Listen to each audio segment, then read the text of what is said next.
Back in 2018, we took a trip to Pensacola, Florida, and we went to the Naval Air Station there to visit the National Naval Aviation Museum. Now, every time we go to Pensacola, no matter what time of year it is, no matter what's going on, no matter what we expect to do, we always go to this museum. Basically because it's different every time you go. And what makes it different are the volunteers. There's over 400 volunteers that keep this museum going. And every day they have several tours, and each tour is put on by a veteran, someone who served in the Navy, and most likely they served either aboard an aircraft carrier, maybe they were a pilot, maybe they were one of the crewmen. And the thing is not only do you get to see history, you get to read about the history, but you also get to listen and know more about the history by the words these men and women tell you on these tours. That is the most special thing about it. Now, if you're thinking about how much does this cost, it's free. It's free to get on the base. You just have to have an ID. It's free to get into the museum. Again, you just have to have an ID, and all the tours are free. There are a few things that cost. They've got a little sandwich shop there, and they've also got a movie theater, and those cost a little bit of money to view those. But if you just want to walk around, you can. But I would suggest joining one of these tours. And this video is our experience with one of these tours. I hope you enjoy it. We're here again at Pensacola Beach, and today we are visiting the National Museum of Naval Aviation. Been here once before, and it is pretty awesome inside. So as soon as you come in, they've got this monument. It's the spirit of naval aviation. And the 5 figures there represent World War I, World War II, Korea, Vietnam, and Desert Storm. They've got displays of various ships from the Navy that carried aircraft. Got everything from, this is the Uss Ronald Reagan. Pretty impressive. A USS Hornet, a CV-8, just a lot of displays showing you the different models of aircraft carriers, when they served. This is the USS Landry, a CVL-27.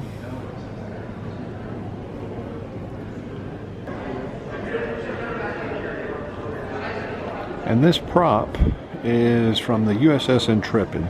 It was an aircraft carrier, and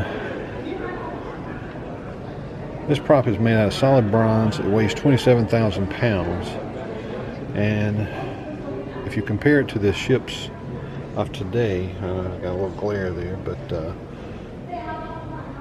today they weigh 66,000 pounds, and they're 5 blades. Pretty impressive. And that came off of this model ship, the USS Intrepid.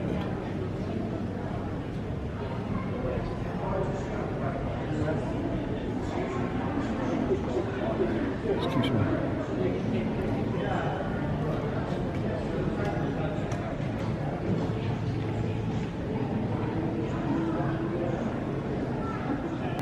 The Intrepid served from August 16th, 1943,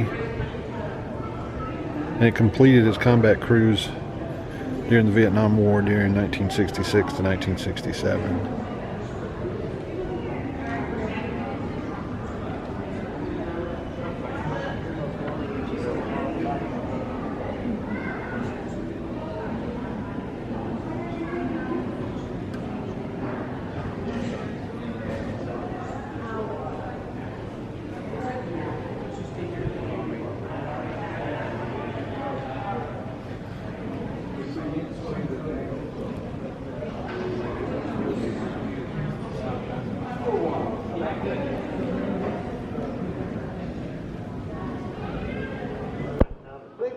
gray thing on the bottom down there is a pontoon so we can land on water. And then there are wheels outboard of that. As it comes around here, you'll see where our pilot's at. See that there's a wooden bench and then some black seat backs? Well, they sat there. The plane was generally used for flight instruction. So normally you're going to have a student pilot in one of those seats and an instructor pilot in the other. So here's the Navy with these 4 airplanes and nothing much for them to do. Actually, by now they got 3 airplanes. The NC-2 gets burned up in a hangar fire, leaving the NC-1, 3, and 4. Well, for takeoff, I'm going to set them a small bite of air. That's going to unload that engine. It's going to rev up to about 3,000 RPM, and I get all the power this guy's got to give. And a quick takeoff from the short carrier deck. Now, once I'm airborne, I'll bring that lever back, take a bigger bite of air, slow that thing down. My fuel consumption goes way down, and I can stay up almost twice as long as I could if I didn't have this much. And 4 airplanes over my head are A-4 Skyhawks from the 1950s. They're painted up in the color scheme and the insignia of the Blue Angels. Now, the Blue Angels are the Navy and Marine precision flying acrobatic team that flies all over the world in given air shows in support of naval aviation. And they're stationed right here in Pensacola. This is their home port. The SNJ was designed just before World War II as an advanced trainer. And if you'd have come down to Pensacola for flight training in World War II, first thing they'd have done was to put you in that biplane over there, that trainer, and with an instructor in the back seat, and he'd start teaching you how to fly. And while he's doing that, he's keeping an eye on you to decide whether he thinks you're cut out for this line of work or not. Now, if he likes what he sees, after maybe, 40 hours on that guy, you'll advance to the SNJ, and this is what you'll fly for maybe the next 120 hours or so while you really learn to fly. You've got 2,000 horsepower engine in this guy. Pulls you along close to 400 miles an hour. In each wing, you have 3 50 caliber machine guns, a lot of firepower. Now you'll notice that the wings are folded. Most aircraft the Navy or Marines are going to use on carriers have folding wings.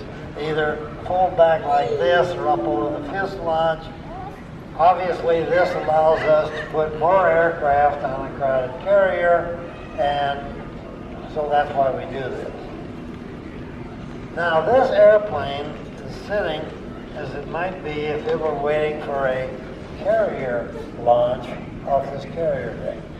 And this steel track right here represents the Catapult Truck, which normally goes right off the bow of the carrier, not into a wall, right off the bow of the carrier.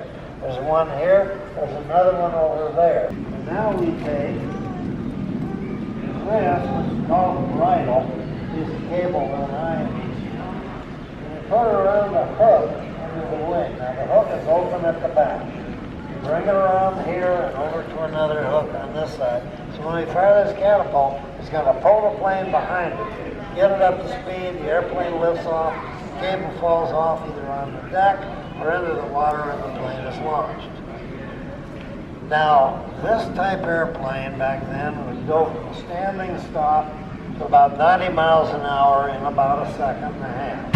Right? Today, we launch jets in a very similar manner, except instead of all this paraphernalia, we have a very smart, big shuttle that comes up and grabs the nose gear of the jet, pulls it along by that, and then opens down there to launch the aircraft. And we launch jets off carriers today. You go from a standing stop to about 140 miles an hour in maybe 2.5 seconds. An actual carrier used in World War II, the USS Cabot. Obviously, this is the flight deck. Over here, you can't really see much of it. That's the bridge over there, pardon me, the island.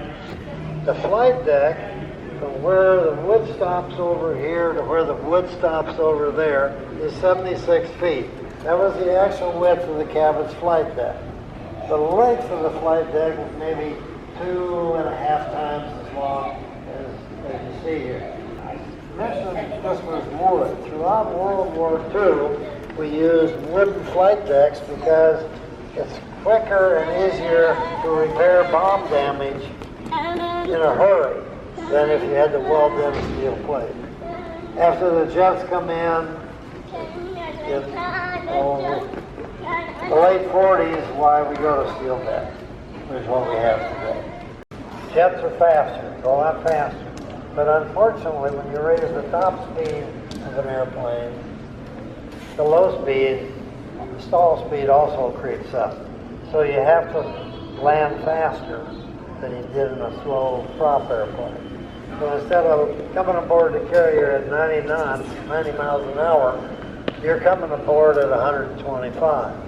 So things happen quicker. The second thing is that the jets, particularly these early jets, take a fair amount of time to spool up if you've been back on power. In a prop airplane, you add power, you get it. It's like in a car. You cramp on an accelerator and you go. In a jet, you add power, and if you let that engine back 60-70% power, it may take you 7 or 8 or 9 seconds before that thing spools up and you start getting thrust. Well, if you added power because you were sinking below the flight deck and you got 8 more seconds to wait before you get it, you may be swimming. The AD Skyraider, later known as the A1 Skyraider, and the AD comes out in 1948.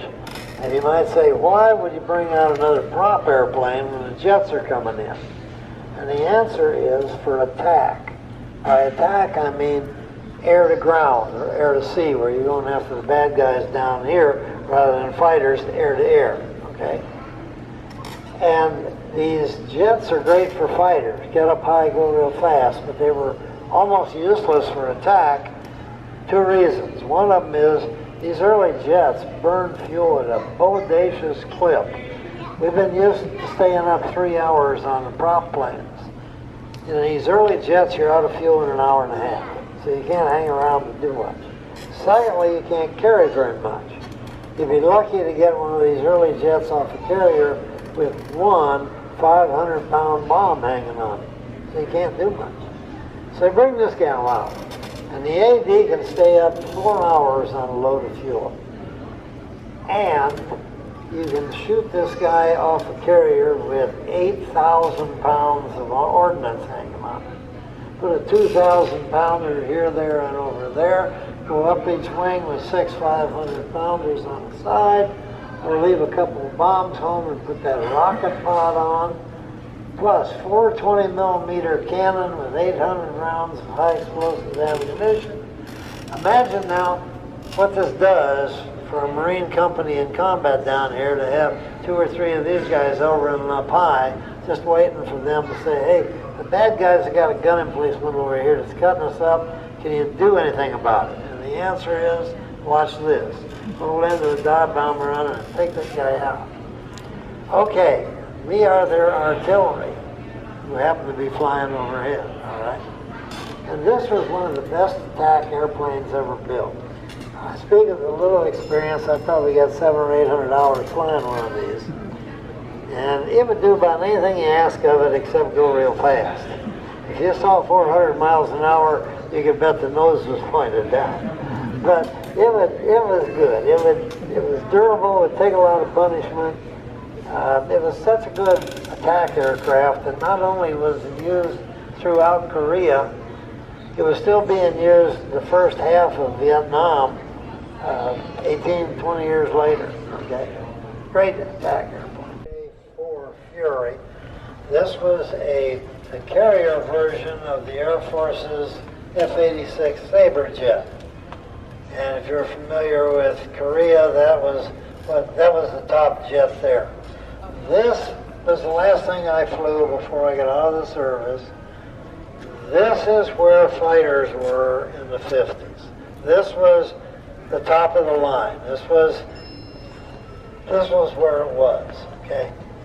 You see where it says jet intake right above that, or two holes in that stainless steel, 2 20-millimeter cannon in there, 2 more on the other side. engine in here put out about 6,000 pounds of thrust. We'll talk about that in a minute. Top speed, maybe 750 miles an hour, get up around 45,000 feet or so. This was, as I say, this was as good as they got in the 50s. I mentioned the engine thrust. Jet engines, we don't measure in horsepower, we measure their power in pounds of thrust. That is, how hard they can push an airplane forward at max power.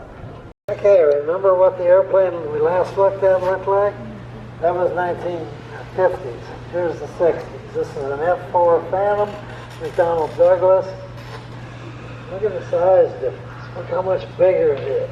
Look, it's twin engine, two big engines, 17,000 pounds apiece.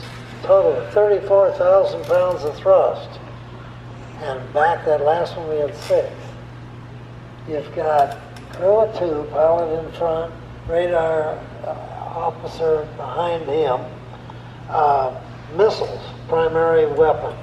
We're going to use these to take the bad guys out, even before we see them, maybe 3-4 miles away. We're going to hit them with missiles and shoot them down.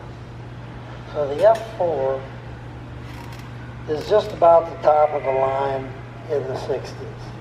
Okay? This is the plane that's going to be used in Vietnam, probably the best fighter there. It's so good, and it's Navy and Marine fighter, that the Air Force sees how successful it is, and they start buying a version of it. By the time the war is over, the Air Force has more of these Navy fighters than the Navy does. Okay? That's a real testimony right there. And the F-14 comes into the fleet in the 70s, and is used throughout the 70s and phases out, and is replaced in the late 80s. Top speed of a little over 1,500 miles an hour. Twin engines, maybe 23,000 pounds, 24,000 pounds apiece. Almost 50,000 pounds of thrust. Crew of 2, pilot in front, behind him is the RIO, Radar Intercept Officer. He's the guy with the fancy radar, and I mean fancy. He has a radar on this aircraft that can pick up enemy aircraft or other aircraft over 100 miles away and can track up to 22 of them at a time. I hope you enjoyed this look at the National Naval Aviation Museum as much as we enjoy going there. Next time you're in Pensacola, be sure you stop by, make sure you take a tour, and be sure you thank a veteran and the staff there that are volunteering. They're the ones that make all this possible. So until next time, the road is closed.